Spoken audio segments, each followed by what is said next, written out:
Olá, feliz ano novo para você. Este é o nosso primeiro encontro em 2014.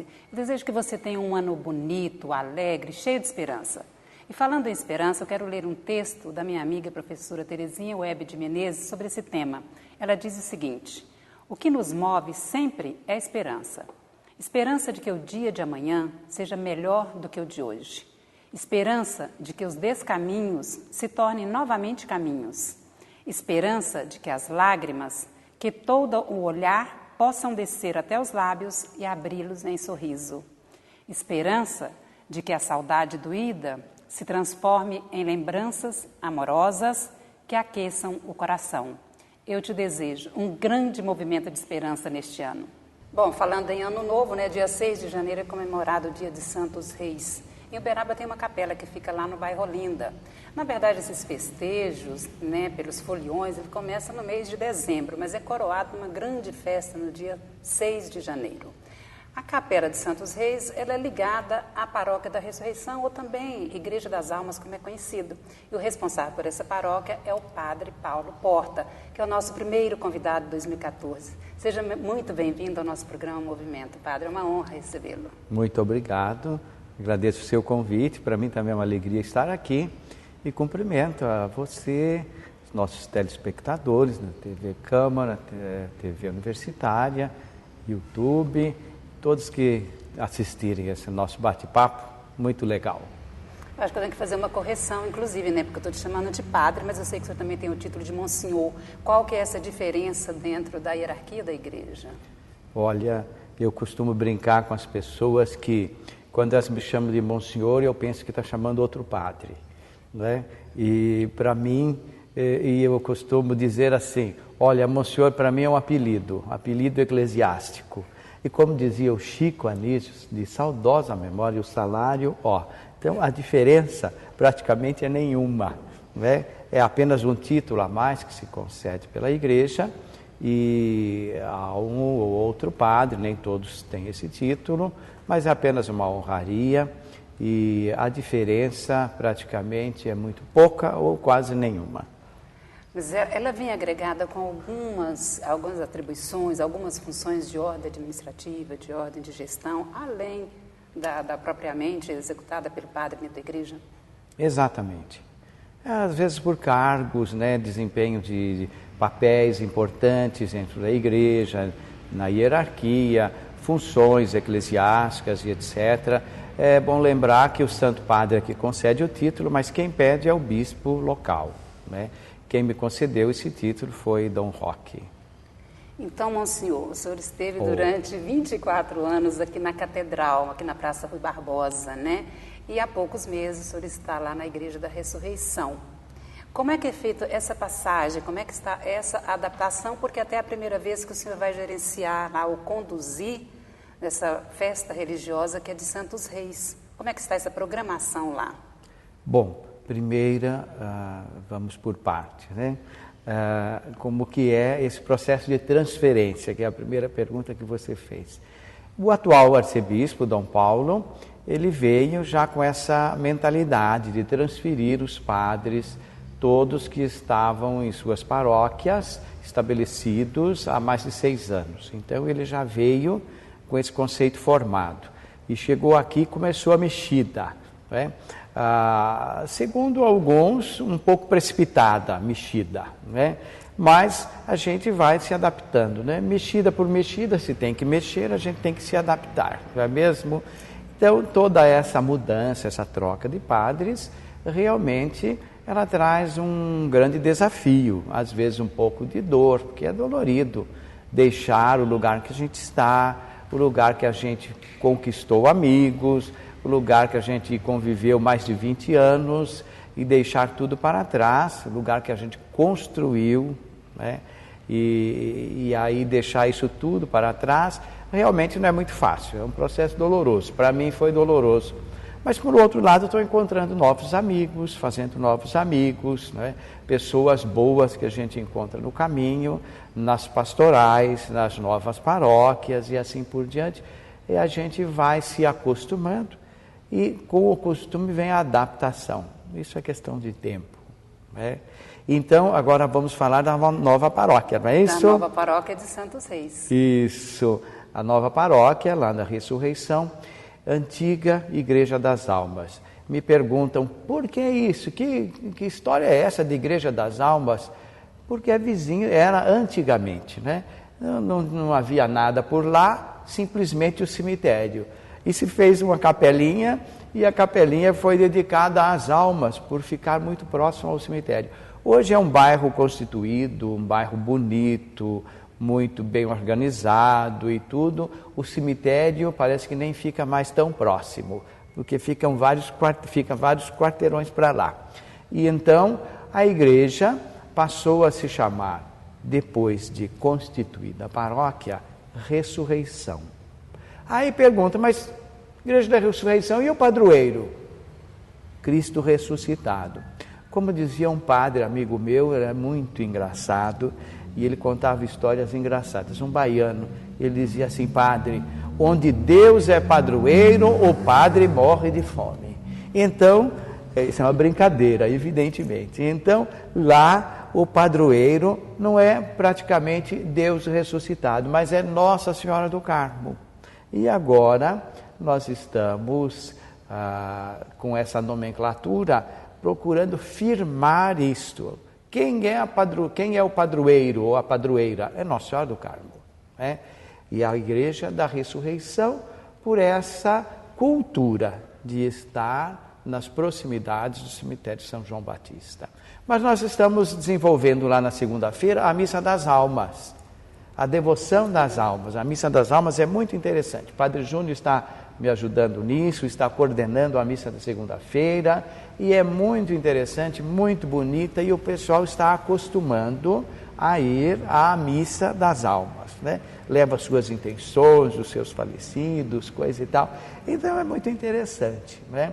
E estamos nós, então, nos adaptando a esse novo desafio pastoral, né? Porque a paróquia lá passa por mudanças, evidentemente, por construções, né? O saldo da paróquia é muito baixo, financeiramente falando, e hoje a paróquia ela é realmente uma empresa. A paróquia é uma empresa, tem empregados, tem que pagar salários, registros de funcionários, né? Água, luz, essas coisas corriqueiras que toda a família paga, né? Então, manter carro e etc. Então, os gastos hoje para se manter e atualizar uma paróquia, como se exige hoje a igreja atual, né? A pastoral atual, hoje os gastos são altos. Agora vamos para Santos Reis, vamos que para é a Santos sua Reis. última pergunta dentro dessas três, não é mesmo? Bom, nós iniciamos o ano novo, né? E quando se faz a transposição do ano velho para o ano novo, nós estamos dentro do ciclo do Natal, né? Liturgicamente falando, religiosamente falando. Porque tudo isso, essas festas de final de ano, elas estão ligadas ao Natal do Senhor Jesus, ao nascimento de Jesus. Assim que se passa o primeiro de ano, se foca a igreja, a liturgia e também as pessoas à festa de Santos Reis, que na realidade é o quê? A Epifania do Senhor. O que é Epifania? Uma palavra grega que quer dizer manifestação, quando o Senhor se manifesta. E é muito interessante como é que é desenvolvida então, digamos, essa teologia da manifestação do Senhor. É desenvolvida de maneira que os reis visitam Jesus na manjedoura, e esses reis que vêm de fora, simbolizando culturas, etnias diferentes e etc. Então, isso simboliza o quê? Que os povos distantes, também os pagãos, porque Jesus não veio só para os judeus. Jesus não veio salvar só os judeus, não. Deus é Pai de todos e da humanidade inteira. Então, Deus é o Deus de todos. E a primeira manifestação disso acontece com a visita dos reis. Agora, existe aí, padre, quando você está falando dos reis, um destaque muito grande em 3 reis, né? Isto. Gaspar, Baltazar e Belchior. Isto. Vieram de terras distantes, dizem que eram astrólogos, seguiram a orientação da estrela guia, né? Tudo ligado então um pouco à astrologia e tal. É importante dizer, eram pagãos, né? Não eram judeus, né? Nem frequentavam o judaísmo, eram pagãos.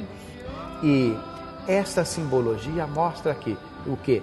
Que os povos distantes, até os pagãos, se voltam para a realidade da fé em Cristo, nosso Salvador, que nasceu para nós. E a questão dos presentes que eles levavam para ele também é uma simbologia? Uma simbologia muito forte, cada um levou. Agora é interessante lembrar uma coisa, um fato. Por exemplo, quem eram essas pessoas então? Reis. Reis, palavra real, está ligada a uma realidade nobre. Quem eram essas pessoas? Nobres. E essas pessoas representam o quê?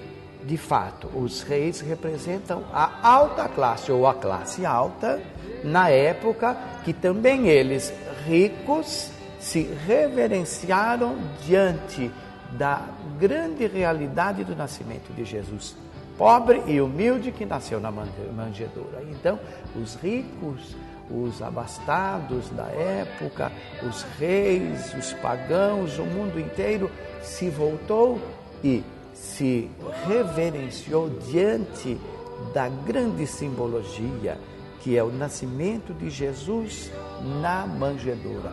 E Jesus podia ter nascido em qualquer outro lugar, né? No hospital, na maternidade, com um médico e etc. e tal, ou então com uma boa parteira, não é mesmo? Como era a cultura da época e etc. Mas não, a simbologia é muito forte. Jesus nasceu na pobreza, na manjedoura. E esses reis, representando a realeza distante, pagã do Oriente, foram até Jesus e, prostrados diante dele, o adoraram. E ofereceram presentes, como você disse, né? Os 3 presentes. Um oferece ouro. Por que ouro? Porque Jesus é rei. Lembrando a realeza divina, Deus é rei. Né? O outro oferece incenso. Incenso é aquele perfume, aquela fumacinha que a gente queima lá na missa de vez em quando, aquele cheiro gostoso. Mas o incenso representa a oração a Deus. Então, só se queima incenso à divindade. Então, oferecer um incenso para representar aqui aquela criança humilde aí na manjedoura também é Deus, é rei e é Deus. Finalmente a mirra, que é a mirra? A mirra é o perfume. Perfume para lembrar o quê? A nossa humanidade. Dependemos do perfume, né? Gostamos do perfume, não é mesmo? E então o perfume, na realidade, representa a nossa condição humana, que é pequena diante de Deus, né? A humanidade, é nossa fraqueza humana, nossos defeitos e etc. Né? Diante do pequeno infante Jesus, que é Deus, Rei e homem. Existe uma grande devoção a Santo Reis aqui no Brasil desde o tempo da colonização. E, além de ser uma festa religiosa, também faz parte da cultura popular do nosso país, né? Só em Uberaba nós temos cerca de 160 companhias de reis. Hoje não se fala mais folia de reis. Fala companhia. Companhia, né? Mudou-se o termo. Eu acho que ficou mais agradável, né? Folia dá uma ideia assim de bagunça, uma coisa desorganizada, folião, ligado um pouco a carnaval, essas coisas, né? Que é tudo aí muito próximo também, né? E eu tenho um amigo que diz, olha, Natal e Carnaval são semelhantes, terminam com al, né? Então tudo que é vermelho agrada o Carnaval e o Natal, né? Brincadeira, mas é uma coisa que tem assim algo a ver. Então o folião está ligado ao Carnaval, né? Não o folião de reis, né? Então são companhias de reis, hoje não são mais folias de reis. Fala. E eles estão inseridos dentro, inclusive, do nosso Plano Municipal de Cultura, que de coisa 2013 boa. a 2020, que é um plano do Executivo, do município como um todo, né, legislativo e executivo, a ser executado como cultura popular. E eles têm uma tradição, né, padre? Falando dos presentes... Que bom que você me chama de padre. Monsenhor Não, também. isso não. Isso é apelido religioso. Pode falar. O hábito, né, de chamar de padre. Isso mesmo. Eles procuram as residências, tem ali todo um ritual, né, religioso, de respeito, e as pessoas oferecem presentes. Há aquelas bandeiras ou aqueles foliões. Como é que é esse processo? É um processo inverso ou é uma ajuda para os festejos? Geralmente é uma ajuda para os festejos. Mas como é que acontecem os festejos? Da seguinte maneira, eles passam nas casas, inclusive vindo para cá, encontrei duas companhias de reis, já tocando a viola, naquele sol quente. Eu fiquei pensando, será que eles não podiam deixar isso um pouco mais tarde?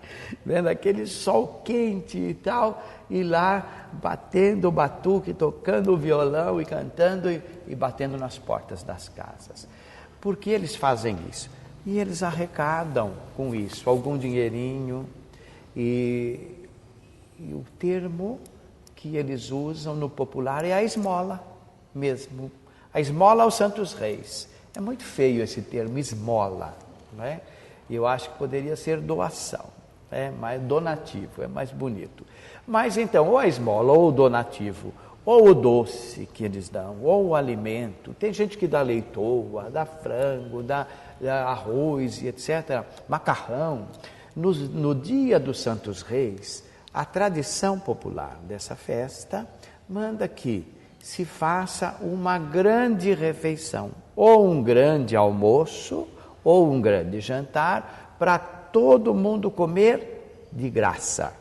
Ninguém paga nada, né? Então, é na gratuidade que se recebe a oferenda, né? A oferta, a doação, o donativo, e na gratuidade se oferece, então, esse banquete popular, onde todos estão convidados a tomar parte. É como o céu, né? Todos são convidados a entrar nele. E essa comida também, esse alimento tem uma tradição, né? Porque eu tenho a professora, a historiadora Cida Manzan, que ela especializou em folia de reis, em cultura popular. Olha, e uma delas que interessante. Folia de reis. Então ela sempre gosta de falar sobre isso. Sempre se serve o quê? O macarrão, uma carne de porco ali na banha, né? Na banha, gordura, como era antigamente. Como era antigamente, tem uns doces. Antes da geladeira. Antes da geladeira, vai fazendo e colocando nas latas, né? Isso mesmo. Isso também E os compõe doces, a tradição. E os doces, muitos doces, esses doces de compotas, em vidros, né? Doce de abóbora, doce de batata, as coisas de amendoim, e aliás, tudo muito gostoso, né? Estão convidados a irem lá segunda-feira, dia 6. Que é lá no bairro Olinda, na rua José Caetano de Rezende. Isso. E a programação, como que está? Essa parte litúrgica, como que está para Santos Reis lá na capela, Tá bom. padre? A festa litúrgica e também a quermesse, bingos, essas coisas todas que fazem parte da celebração, né? Porque a igreja não é só rezar. Tem um momento social também, um momento celebrativo, de convivência, de amizade, tudo isso faz parte, né, da igreja. Então, é bom entender e explicar isso, né? Igreja não é só oração, mas é tudo, é um conjunto de relacionamentos. Então, hoje é dia 2, né? E estamos gravando aqui dia 2, e começa